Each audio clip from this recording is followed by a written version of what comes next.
gamers do universo todo, sejam bem-vindos a mais um vídeo aqui do Pipocano Games. E hoje em dia os criadores de jogos são celebridades na comunidade gamer, mas houve um tempo em que era difícil a gente saber o nome desses caras. Castlevania mesmo é um exemplo muito bom disso, porque até hoje é uma franquia cercada de mistérios, principalmente envolvendo a sua criação. Então vamos dar uma o quê? De Sherlock Holmes e tentar entender os segredos ocultos que esses games carregam. Chega aí, vamos falar sobre os criadores ocultos de Castlevania.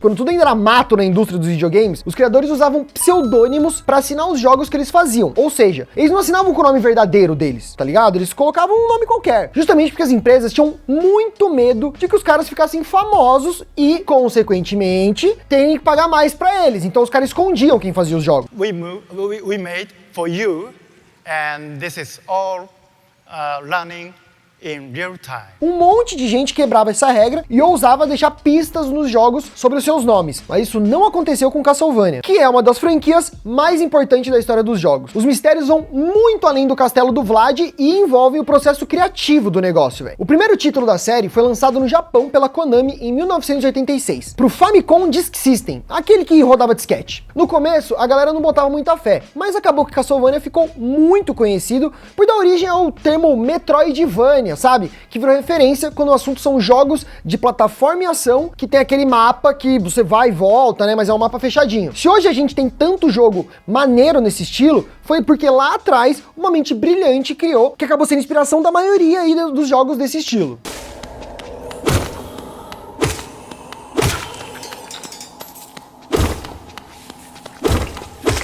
Mas ó, segura aí que antes de falar sobre os criadores misteriosos da franquia, a gente vai entender um pouco mais sobre o conceito e a história por trás dela. Só pra contextualizar e já sair sabendo de todos os detalhes aí desse rolê. Esse universo poderoso deu seu próprio jeito de contar a história do famoso Conde Drácula e que, pra quem não sabe, é um personagem fictício do romance de terror gótico, com o mesmo nome, escrito pelo romancista, poeta, contista irlandês Bram Stoker. Mas também existiu um Drácula da vida real, o Vlad Dracul, um príncipe romeno que tinha uma fascinação macabra por empalar pessoas. Ele adorava fazer espetinho de gente, no básico. Então, inspirados na obra do vampiro mais importante de todos os tempos e também na personalidade histórica do Vlad, nasceu uma aventura jogável que colocava os jogadores para caçar vampiros num ambiente medieval. E foi só quando a Konami lançou o game em cartucho para Nintendinho que a gente conheceu Simon Belmont aí, que é o caçador que foi treinado para derrotar o Conde Drácula. Infelizmente, ele não consegue concluir a missão e acaba amaldiçoado. Por isso, 7 anos depois, ele precisa reunir 5 partes dos restos mortais do vampiro e queimar o corpo se ele quiser escapar da maldição. Esse é o enredo principal do jogo seguinte, também lançado para Nintendinho e pro Famicom. Hoje em dia, a série já soma, cara, mais de 35 títulos e que passaram por muitos altos e baixos e, se o primeiro jogo agradou geral, o segundo já não foi muito para esse caminho. O Castlevania 2 fugiu um pouco do estilo plataforma 2D e focou aí numa jogabilidade não linear, bem naquela vibe RPG mesmo. No primeiro jogo, os jogadores passavam raiva por causa das dificuldades das fases, mas o segundo problema era ter que ficar voltando várias vezes na mesma área para você ter que ficar subindo de nível, o que deixou a gameplay muito mais lenta e sem ação, muito menos dinâmica. Bom, pelo menos esse erro foi corrigido no primeiro jogo para arcade da série e que voltou a ter o estilo linear de plataforma. Depois dele, os outros jogos não fugiram tanto desse conceito, até 1997, quando saiu Castlevania Symphony of the Night, o título que trouxe duas mudanças importantes, elementos de RPG e um mapa não linear e que o jogador ia poder explorar livremente. Mas esse, cara, deu muito bom, porque é considerado até hoje uma das melhores obras já lançadas na indústria de videogames. Sempre entra aí nas listas de melhores jogos de todos os tempos, mas curiosamente, quando lançou, não vendeu bem. Com o tempo, a fama de bom começou a se espalhar e aí fez o fracasso virar sucesso, mas no começo o negócio não estava muito bom não.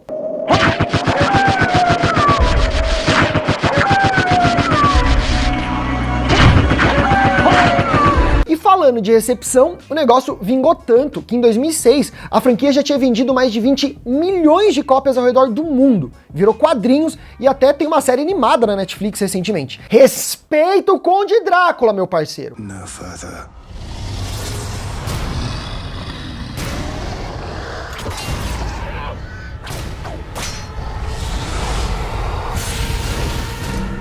em Symphony of the Night, revelou um grande mistério que os fãs costumavam vincular aos jogos: Koji Igarashi. Só que a entrada dele na franquia foi, tipo assim, 10 anos depois do primeiro título. Então, no fim das contas, quem criou esse diacho todo? Essa pergunta, meus queridos, não tem uma resposta muito fácil. Vários historiadores falam que não tem ideia de quem realmente criou o primeiro rascunho do que era para ser o primeiro Castlevania. Lembra que eu falei dos caras usarem pseudônimos nos jogos antes? Pois é, além do medo da fama, as empresas também temiam que as rivais roubassem os seus funcionários talentosos. Por isso, muito jogo acabou ficando só com o nick do criador mesmo, tipo Bolinha 02, tá ligado? Cara, pra piorar, os créditos da série só homenageiam pessoas com nomes tipo Christopher B, uma clara versão alternativa de Christopher Lee, o ator que interpretou o Drácula várias vezes no cinema.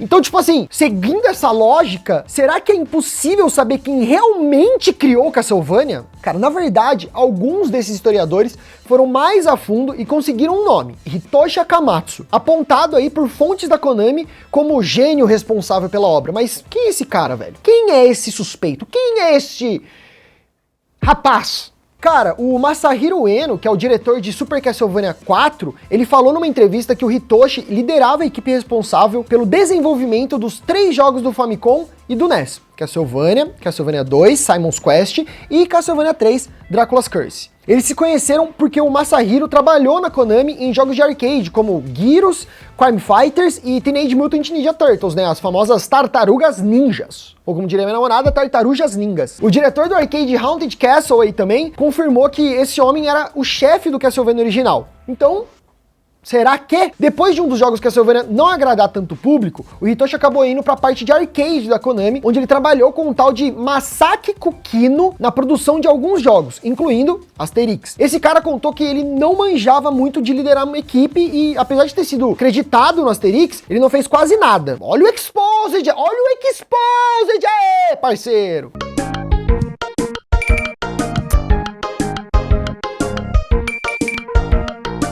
Os dois ainda trabalharam juntos num jogo de basquete intitulado Slam Dunk em 93, mas o Kukino falou que o Akamatsu largou o projeto no meio do caminho e foi para outra divisão da empresa. Nesse tempo, ele deu aí uma sumida, mas voltou a dirigir jogos em 97. Mas em 2000, desapareceu de vez sem deixar rastros.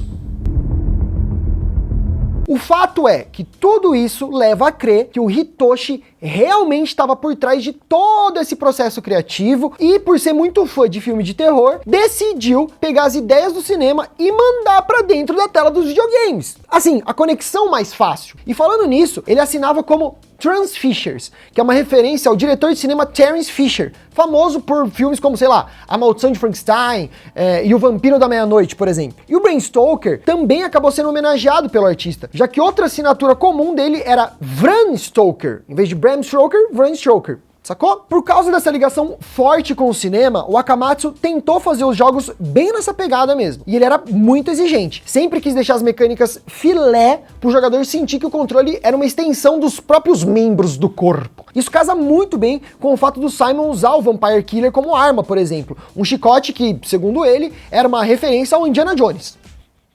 Porque sim. Agora a questão é, se foi mesmo ele ou não, a gente só tem a agradecer. O cara simplesmente meteu uma franquia gigante, sensacional, marcou a indústria gamer pra sempre e não tem como esquecer de Castlevania, nunca. E como Castlevania também tem um peso enorme, eu quis trazer também essa curiosidade mais informativa, porque eu tô ligado que tem uns fãs aí que não sabem como é que esse universo começou. É isso aí, compartilha com seus amigos, já chama eles pra ver o vídeo do canal aqui, porque a gente tá trazendo sempre umas curiosidades legais, uns temas muito maneiros, e no fim das contas, você acha que o criador foi ele mesmo ou não foi? Deixa nos comentários o que vocês acreditam e os fãs de Castlevania nos corrijam nos comentários, porque a gente tá sempre aberto a correções. Fala assim, mano, já tá informado aí, ó, achei esse site aqui no Reddit, tem os caras do Reddit aí, viciadão do Reddit. O mano já apareceu e falou que o bagulho é dele, o nome dele tá registrado no bagulho. Manda para nós aí nos comentários, tamo junto, a gente se vê no próximo vídeo, rapaziada. Muito obrigado, beijo no coração de vocês, valeu e eu fui, tchau!